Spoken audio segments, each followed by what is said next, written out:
이루어지는 놀라운 하나님의 역사하심, 일하심이 존재합니다. 히브리서 4장 12절 말씀을 저는 많이 인용을 합니다. 말씀은 살았고 운동력이 있어 좌우의 날성검보다도 예리하다라고 말씀을 해주시지. 분명히 하나님의 말씀은 이렇게 살아있다라고 얘기를 합니다. 바로 우리 자신들이 숨을 쉬고 있는 그 모습 속에 내 수족을 어찌 보면 내 원하는 대로 움직일 수 있는 그 상태, 이걸 살았다 우리가 얘기하는 그 모습이지요. 근데 우리가 가끔 중환자실을 가본 경우도 있을 겁니다. 제가 뜻하지 않게 중환자실에서 근 한 일주일 있어 봤습니다. 수적이 멀쩡한 그 모습 속에서 거기서 있게 되면서 그 안에서 벌어지는 그 많은 것들을 저는 보게 됐습니다.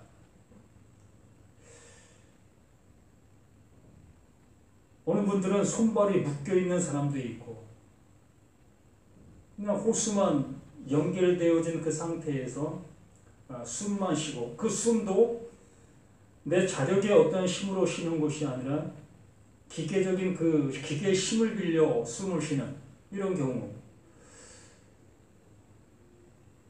그 본인 스스로는 내가 살아있다라고 여기고 있지만 주변에서는 뭐 죽은 사람과 같다라는 얘기를 하게 되어지는 그 모습들, 이렇게 분명히 난 살아있다라는 그 관점이 내 몸을 내가 원하는 그 모습으로 움직일 수 있는 그 상태를 살아있다라고 얘기를 하는 거지. 그리고 말씀이 살아있다라는 그런 관점을 우리가 받아들이게 되어진다면, 그러면 그 말씀이 내 안에 들어오게 되어졌을 때 그 들어온 그 말씀은 나에게 일을 한다라는 얘기지요. 그 말씀이 무엇을 말하는 바의 모습을 따라 그 말씀이 일을 하고 있는 그 상태가 살아있다라고 얘기를 하는 겁니다. 그러므로 나는 지금까지 하나님의 말씀 앞에 내 모습의 모습을 잘 모르고 있었던 겁니다. 나는 이렇게 하나님 말씀을 보고 있었고 듣고 있었고 또 신앙생활을 하고 있는 이러한 모든 모습들이 있기 때문에 나는 하나님의 말씀을 잘 안다, 또 그 말씀을 나는 잘 듣고 있다, 또 그 말씀을 나는 잘 적용하고 있다라는 그 관점 속에서 나는 신앙생활을 하는 거지요. 그러나 히브리서를 통해서 말씀해 주시고자 하시는 그 말씀이 바로 그 말씀이 내게 들어오게 되어졌을 때에, 아니 지금까지 내가 듣고 있었던 수많은 말씀들이 비로소 내가 알아듣게 되어지게 되게 될 때부터 놀라운 일들이 이루어지게 된다는 겁니다. 그러니까 이렇게 생각하던 것들이 달리 보여지게 되는 그 찰나의 시간들이 온다는 거지요. 우리가 학교에서 공부하는 그 모습 속에서도 산수, 이 산수적인 것만 우리가 공부하다가 점차적으로 이제 그것이 고차원적인 그 수학으로 변화가게 되어지고 또 방정식의 모습으로 가게 되어지고 또 뭐 대학에 가서는 더 어려운 모습으로 가게 되어지지요. 이렇게 산수만 하고 있었던 나에게 수학의 고차원적인 것이 내게 들어오게 되어지면 이제 산수는 내가 공부를 해서 되어지는 것이 아니라 그냥 되어지지요. 아, 이게 이것을 얘기하고 있었던 거고 이것을 하게 하기 위해서 이것이 필요했던 것이었구나의 모습으로 이렇게 그 점진된 모습이 되어진다는 거지요. 곧 하나님의 말씀이 내게 알아지게 되어질 때 비로소 지금까지 내가 듣고 있었던 모든 말씀들이 무엇을 의도하셨고 나를 어떠한 모습으로 이끌려고 하셨던 그 말씀들이었다는 것을 비로소 알아가게 되어진다는 겁니다. 우리는 어떠한 말씀을 듣고 그 말씀을 적용하는 그 모습에서만 그 말씀을 난 듣고 있었던 거고, 나의 신앙이 바로 그러한 것들을 하나하나 적용하는 그것을 나의 신앙이다, 하나님이 기뻐하시는 모습이다라고 생각하며 그 일들을 해오고 해가고 있었던 거지요. 그런데 어느 시점 속에서는 그 말씀, 내가 좋아했던 그 말씀이 나를 향해서 어느 땐 돌을 던진다는 겁니다. 어느 때는 그 말씀이 나를 칼로, 나를 배신한 그 말씀으로 다가온다는 거지요. 그러니까 좋게만 들었던 그 말씀이 어느 시점에 나에게 사망으로 이끄는 그 말씀이 되게 하는 그 모습들. 이것이 말씀이 살았다라는 그 증거의 모습인 거예요. 그러므로 오늘 이 말씀 또한 내가 듣고 있었던 모든 어떤 관례적인 모습 속에서 하나님께서 내게 의도하신 대로 듣게 되어질 때에 비로소 이 말씀이 나를 향해서 말씀하시는 온전한 말씀으로 들려지게 되어진다는 얘기죠. 우리 이사야 53장 말씀 한번 볼까요?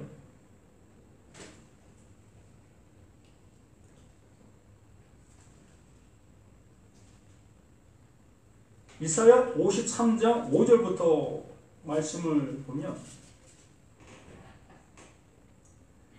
그가 찔림은 우리의 허물 때문이요 그가 상함은 우리의 죄악 때문이라. 그가 징계를 받음으로 우리는 평안을 누리고 그가 채찍에 맞음으로 우리는 나음을 받았도다. 참 너무나 귀한 말씀이고 바로 예언의 말씀이다라고 우리는 이렇게 수없이 생각을 해왔었고 들어왔습니다. 그가 여기서 그가라는 그 표현은 바로 메시아, 그 예수, 하나님께서 보내신 자가 오게 되어졌을 때에 이러한 일이 나타나게 될 거다라고 말씀해 주시는 거지요. 그러면 우리는 이 말씀을 우리는 이 구약을 통해서 듣게 되어졌고 신약에 와서 그 예수가 이제 하나하나 행하는 그 일들을 통해서 비로소 이 말씀이 무엇을 말하는 바의 모습으로 알게 되어지게 된다는 거지요. 그러므로 그가 어디에서 그 십자가에서 그 모습이 그렇게 되어진 그 모든 이유는 우리의 허물, 나의 허물로 인한 그 모습이라는 겁니다. 그러니까 나의 허물의 결과가 그렇게 되어져야 될 그 일이었다는 거지요. 사도 바울이 에베소서 2장에서 말씀해 주셨던 그 모습처럼 허물과 죄로 죽었던 너희를, 바로 허물과 죄로 죽었던 너희를 그리스도의 그 피가 너를 살렸다. 그 예수가 그 일을 하는 것이었다. 그 모습으로 이렇게 말씀해 주시고 있잖아요. 그러므로 그가 찔려 우리의 허물 때문이다. 바로 나의 허물이 이렇게 찔려야 될 그 일이었다는 거예요. 그런데 이스라엘 백성들은 이 찔림을 당하지 않게 되기 위하여 어떻게 된 겁니까? 그 짐승을 잡은 거예요. 대신 찔림을 당할 존재를 택한 겁니다. 그런데 이스라엘 백성들은 그 짐승들을 택해서 나의 죄를 그에게 전가시키는 거지요. 하나님, 내가 이런 죄를 져서 내가 찔림을 받아야 됩니다. 내가 죽임을 당해야 됩니다. 그런데 내 대신 이 짐승을 대신 하나님 앞에 드립니다. 그래서 내 대신 짐승의 그 피를 가지고 대제사장은 하나님이 임재하시는 그 지성소로 들어가게 됐던 거예요. 그래서 그 하나님은 대신 죽은 그 짐승의 피를 보시고 그 백성들의 죄를 용서해 주셨던 거고요. 그러면 이런 걸 통해서 우리들에게 교훈해 주셨던 그 말씀해 주려고 하셨던 그 근거가 존재하고 있는 거잖아요. 계속 이렇게 할 수는 없다는 겁니다. 그러므로 그 하나님께서 이 말씀, 이 예언의 말씀을 해주시, 그가 찔림으로 우리의 허물을 대신한다. 내가 찔릴 그 허물을 이 예수가 대신 찔린다. 그러므로 나는 더 이상 찔릴 이유가 없는 존재가 되게 해주시겠다는 거지.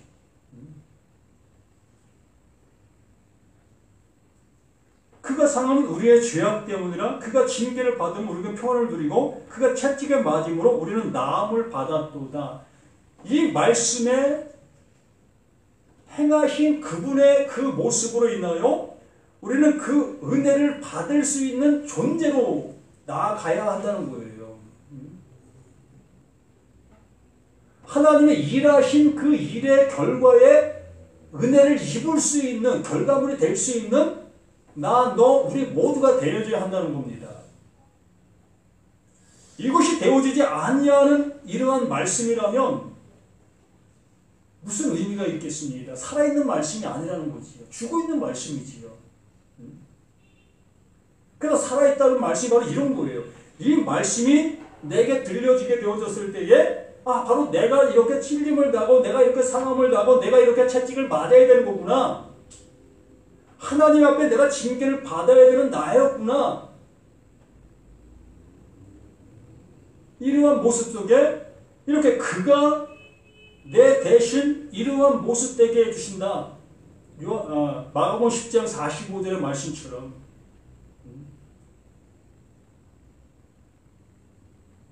그는 섬김을 받으려 우리 가운데 오신 것이 아니라 도리어 섬기려 하고 많은 사람들의 대성물이 되기 위해서 오셨다.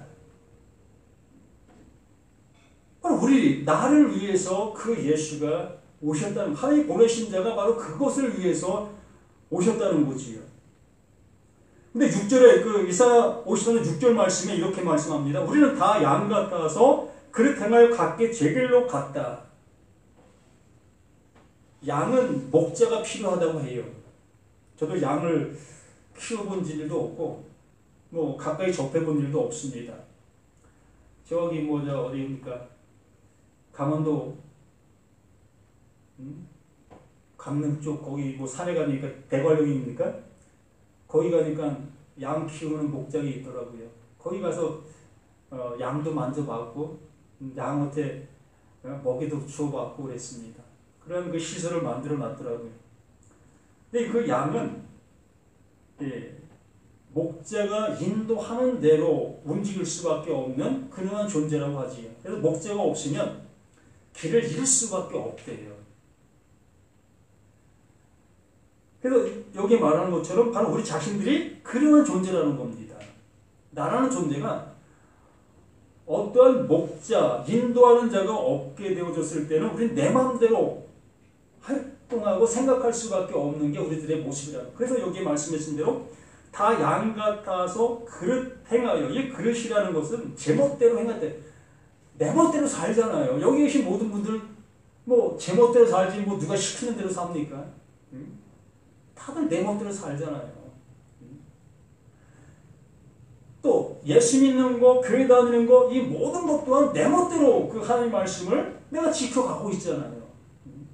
내 나름대로의 신앙들을 하고 있잖아요. 이게 옳거니? 라는 생각 갖고 우리는 그것을 하고 있는 것입니다. 하나님이 내가 직접 오셔서 너 이렇게 해 라고 하신 것도 아니고 우리는 그냥 말씀을 보고 말씀을 듣고 이렇게 하는 것이 맞는 건가 보다 라고 생각하면 우리는 그렇게 해왔던 겁니다. 그런데 그 일이 어떻다는 거예요? 그릇 행했다는 거예요. 하나님께서 원하심의 모습이 아니었다는 겁니다. 바른 길이 아니었다는 것이죠. 그래서 각기 제 갈 길로 행했거늘 여호와께서는 우리 모두의 죄악, 그러니까 내가 알지 못하고 행했던 그 모든 것들이 죄악인데 그 하나님은 그 보낸 자, 하나님의 이름으로 보냄을 받은 그가 내가 그릇 행한 그 모든 것의 대가를 치르겠다는 겁니다. 치르게 해주시겠다. 왜? 나의 목자가 되어주시지를 않았기 때문에. 그 하나님은 내 목자가 되어주실 수가 없는 그 상황의 모습이었기 때문에. 하나님은 신이고 나는 사람이고 하나님은 보이지 아니하시고 나는 보이는 모습 속에 있고 그러기에 그 하나님이 나를 인도하실래 인도하실 수가 없었던 거예요. 우리 그분의 말씀을 들을래 들을 수도 없었던 거예요. 그냥 보이는 이 모습대로만 볼 수밖에 없었고 들을 수밖에 없었던 거예요. 그런데 그 모습이 그게 잘못된 모습이었다는 것을 이렇게 말씀해 주시면서 그 잘못된 그 모든 것을 내가 보내는 자, 그 예수가 대신 담당하게 될 거다. 이게 내가 하고 있는 너를 위한 나의 사랑이다라고 말씀해 주셨던 겁니다. 그러므로 우리 그분의 그 사랑을 그냥 입는 거예요. 그냥 입는 겁니다. 그냥 입혀주시는 거예요. 이렇게 말씀해 주시는 이 말씀을 나에게 넣어서 그냥 그 말씀으로 이루어주시는 거예요.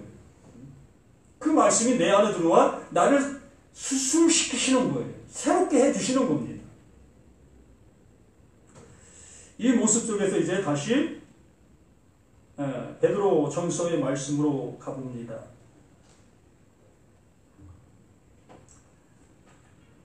그러므로 모든 악독과 모든 기만과 외식과 시기와 모든 비방하는 말을 버리라 라고 말씀했습니다. 그러므로라는 것은 앞에 어떤 내용이 있는데 그 내용을 다시 그걸 통해서 말한다라는 얘기지요.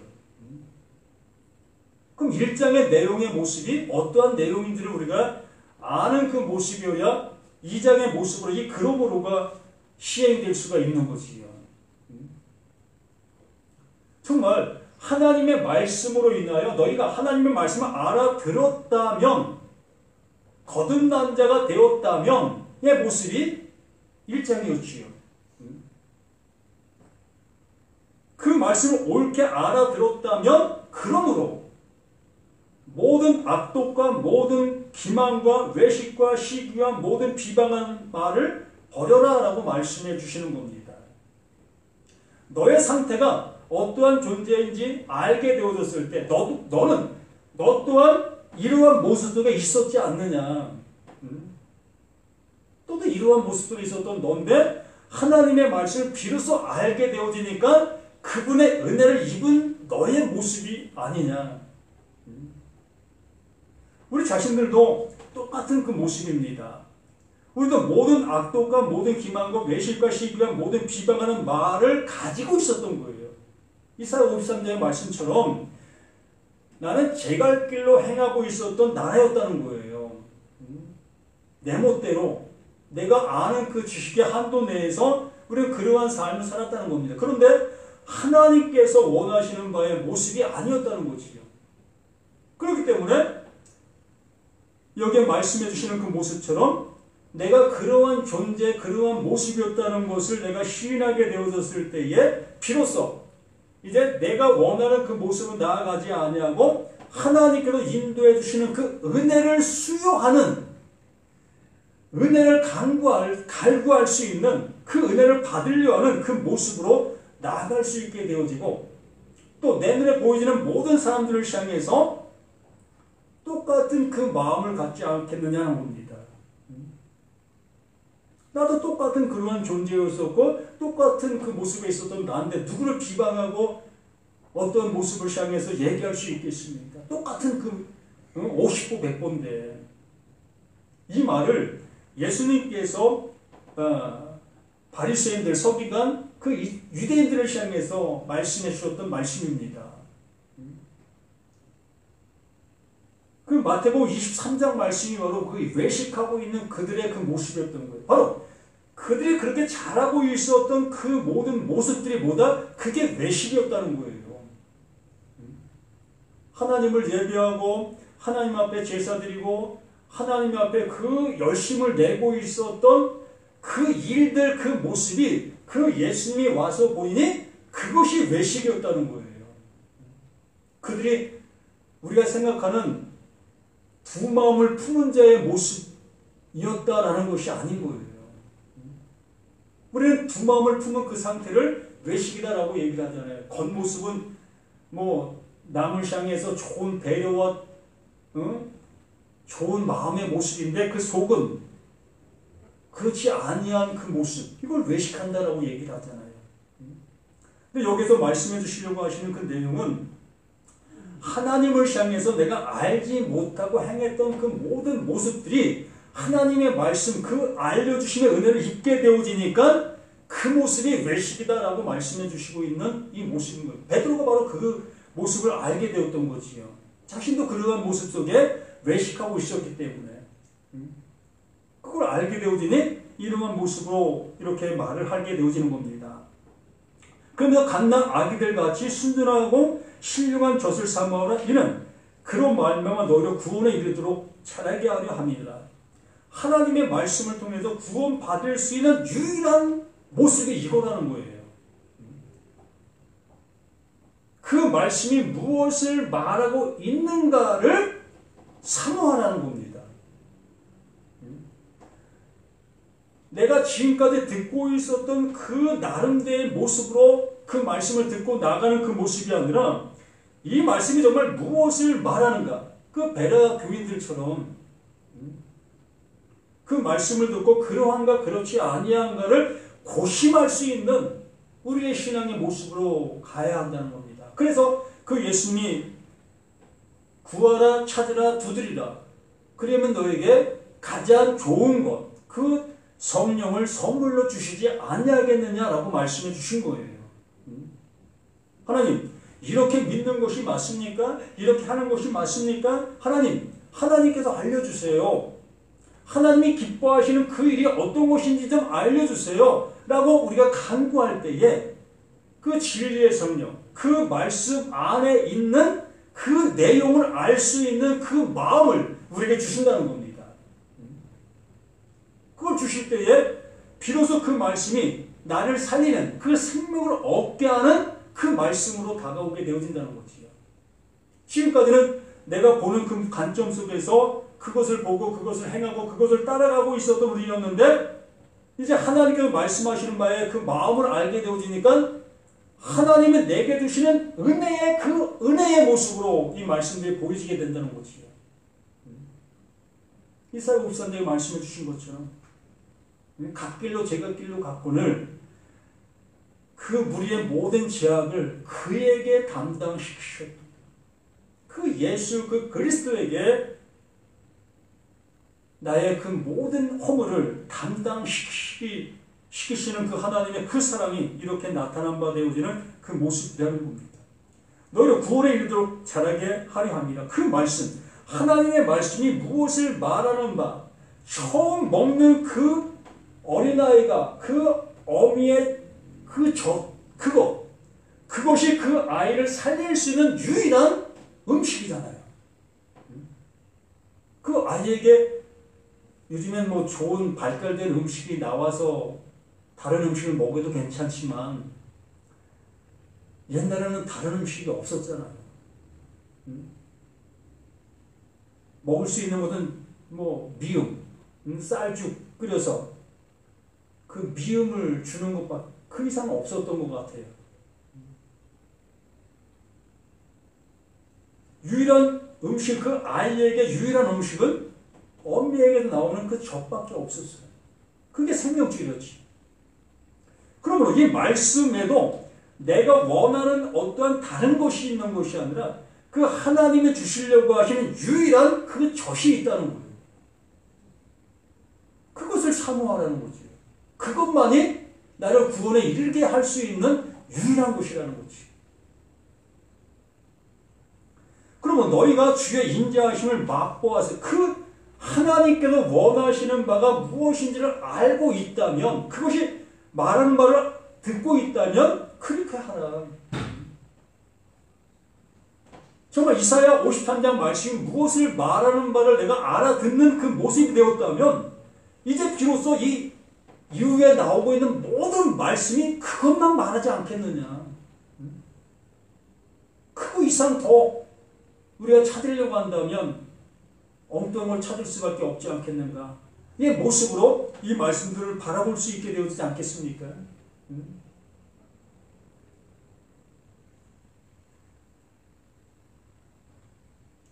그런데 이제 4절부터 이제 어떤 그 다른 모습인 것처럼 보여지게 됩니다. 사람에게는 버림바 되었으나 하나님께 택하심을 입은 보배로운 산돌이신 예수께 나아가 너희도 산돌같이 신령한 집으로 세워지고 예수 그리스도로 말미암아 하나님의 기쁘시게 받을 신령한 제사를 드릴 거룩한 제사장이 될지라. 말씀으로 인해서 되어질 것은 이거밖에 없다는 거예요. 우리는 이러한 모습의 은혜를 입어야 될 우리들인데 다른 것을 바라고 다른 것을 찾는 우리들의 모습이 되어진다면 어딜 가야 되겠어요? 그걸 줄 수 있는 곳에 가야지.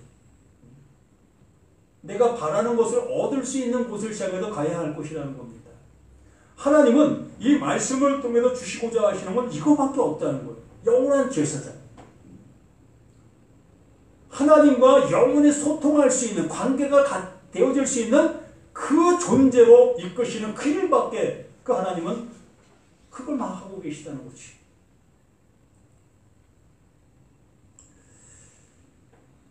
제가 어렸을 때 집을 짓는 그 광경들을 보았습니다.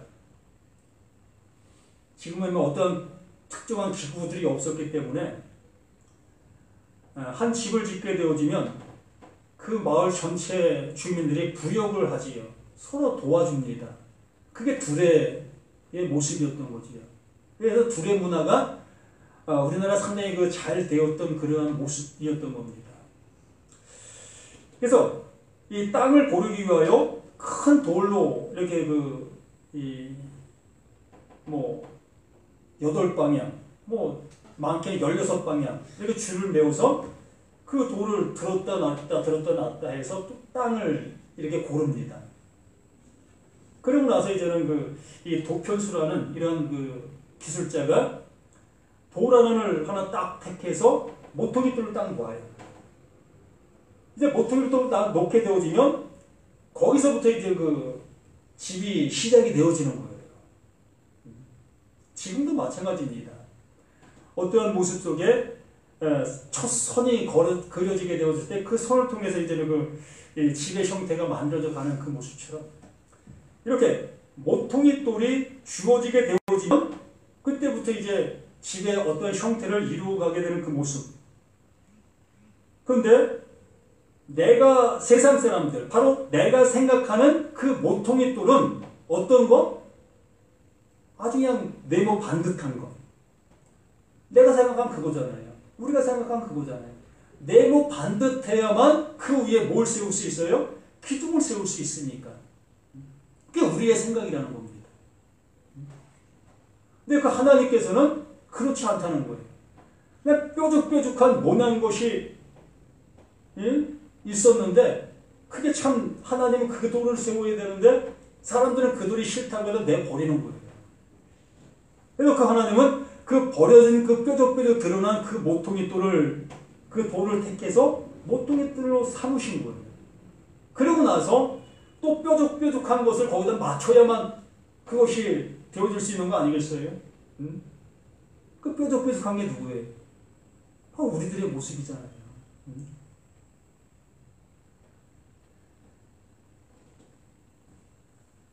그래서 그 하나님께서 그 모퉁이돌을 택하셔서 그 모퉁이돌로 인하여 우리를 이어져 나갈 수 있는 존재로 이끌어 주시고 있는 것이 이 말씀의 모습이라는 겁니다. 그러면 그 하나님이 하신다는 거예요. 우리가 뭘 어떻게 해서 되어지는 그 모습이 아니라 하나님께서 나를 그 모퉁이돌에 맞추시는 겁니다. 내가 어떤 것이 변화돼서 이제 너 쓸만해. 그 정도는 돼야지. 그 정도는 돼야 내가 쓰지. 얘 모습이 아니라 그 예수 그 위에 나를 그냥 얹어놓는 거예요. 그러므로 그 예수는 나의 어떠한 모습도 어떻게 한다? 수용하는 거예요. 받아들이는 겁니다. 왜? 그가 찔림은 나의 허물로 인함이요. 그가 상함은 나의 죄악으로 인함이다. 그 하나님이 그 예수를 그렇게 보내셨잖아요. 근데 내가 모난 것들을 제외시키고 반듯하게 만들어서 거기다 얹혀지려고 한다면 거기에 얹혀질 수가 없지요. 뾰족하게 나와 있는 거기에 어찌 평평한 것이 거기에 얹혀질 수 있습니까? 못 얹어지는 거예요. 그러므로 그 예수가 오신 그 목적대로 나는 그 목적 위에 올라가야 되는 거예요. 이것을 하나님은 나를 그렇게 안아주시는 거지. 아멘이잖아요. 이것이 복음이지.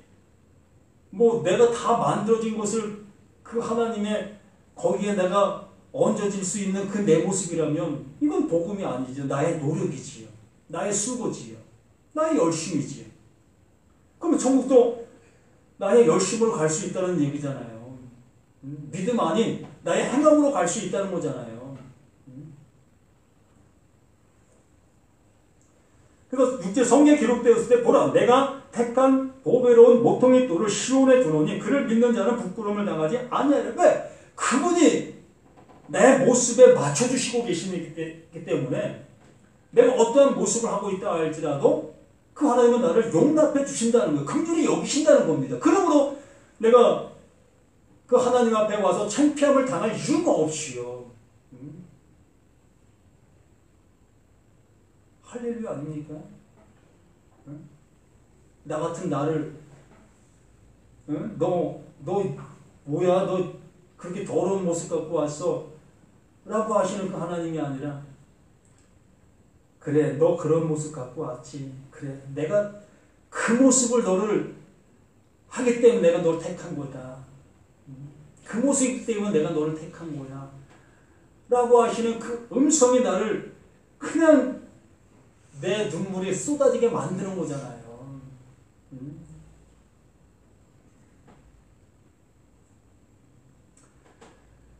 그를 믿는 자는 부끄러움을 당하지 아니하리라. 그러므로 믿는 너에게는 보배이나 믿지 아니하는 자에게는 건축대를 버린 그 돌이 모퉁이의 머리돌이 된다.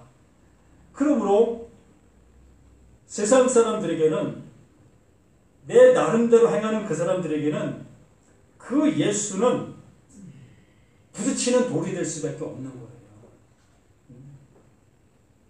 내가 이렇게 해야 되는데 그 말씀은 그렇지 아니한 그 모습으로 내게 말씀하고 있으니 늘상 부딪힐 수밖에. 그러므로 바리새인들 서기관들이 그 예수와 부딪힐 수밖에 없었던 거예요. 왜? 그들은 자신들이 행하고 있었던 그 평평한 돌을 만들고 있었기 때문에 하나님을 향해서 나의 온전한 나의 모습을 만들어 가고 있었기 때문에 그렇기 때문에 그 예수님은 나의 모난 모습을 향해서 오셨고 그 모난 모습 그대로 나를 영접하려고 하고 있는데 그러한 자들이 없었어요. 모두가 다 그 하나님의 말씀을 듣고 그 말씀을 따라 자신들을 총으로 내려쳐서 정말 아름다운 모습으로 만드는 내 모습을 만드는 그 모습의 작업을 해가고 해오고 있었기 때문에 그럴 때 부딪히지.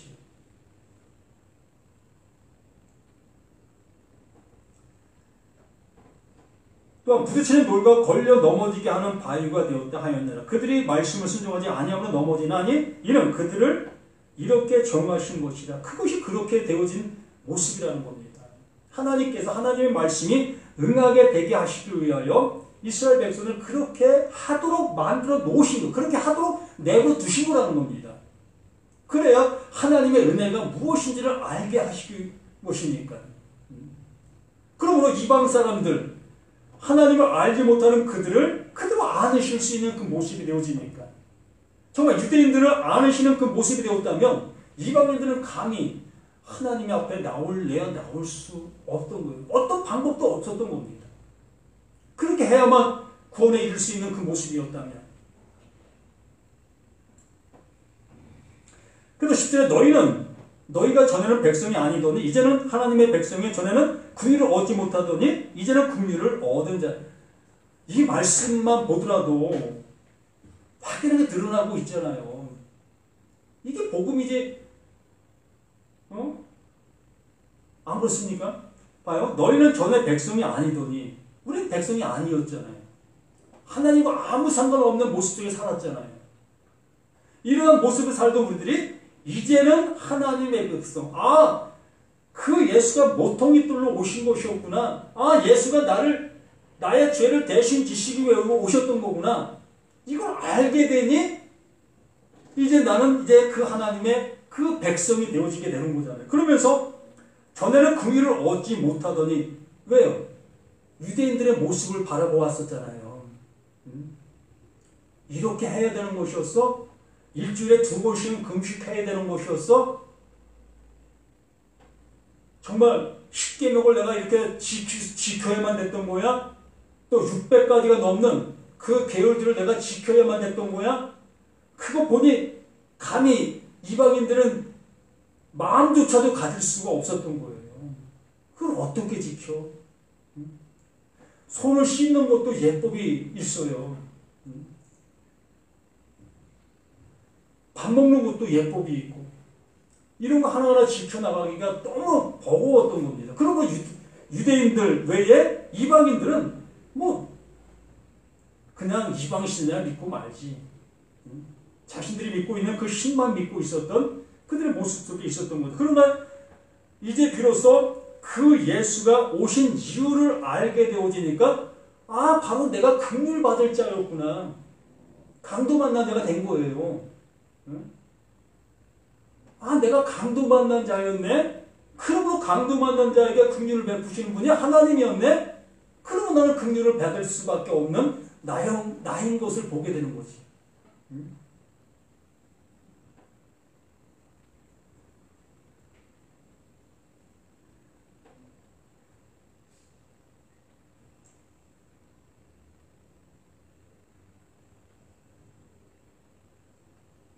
22절 말씀에서 이제 그 이사야 말씀을 인용한 말씀입니다. 그는 죄를 범하지 아니하고 그 입에 거짓도 없으시며 욕을 당하시되 맞대 욕하지 아니하시오 고난을 당하시되 위협하지 아니하시오 오직 공의로 심판하시는 이에게 부탁하시며 친히 나무에 달려 그 몸으로 우리 죄를 담당하셨으니 이는 우리로 죄에 대하여 죽고 의에 대하여 살게 하려 하십니다. 그가 채찍에 맞음으로 너희는 나음을 얻었나니 너희가 전에는 양과 같이 길을 잃었더니 이제는 너희 영혼의 목자와 감독이신 이에게 돌아왔느니라. 아멘. 이제 영혼의 목자. 이 말씀이 무엇을 원하는 바를 알게 된 그 말씀에 인도해 주시고 있는 그 은혜를 잊게 된 영혼의 목자가 있는 우리 모두가 되어지게 되어지니 이제 우리는 하나님의 자녀로서 그 은혜 속에 살아가는 우리 모두가 되어지는 우리 모두인 것입니다. 복음은 이렇게 간단해요. 우리 스스로가 복음을 어렵게 만들어 놓고 이 정도는 해야만 하나님의 자녀라고 할 수 있겠지. 저 정도는 해야 되지 않겠어? 라는 그 생각들이 하나님과 멀어지게 만든 그 모습들이라는 겁니다. 그렇다고 제가 막살이라는 얘기는 아닙니다. 예, 한번 베드로전서 2장 전체를 잘 읽어보세요. 거기에 우리가 어떻게 해야 될 바의 모습을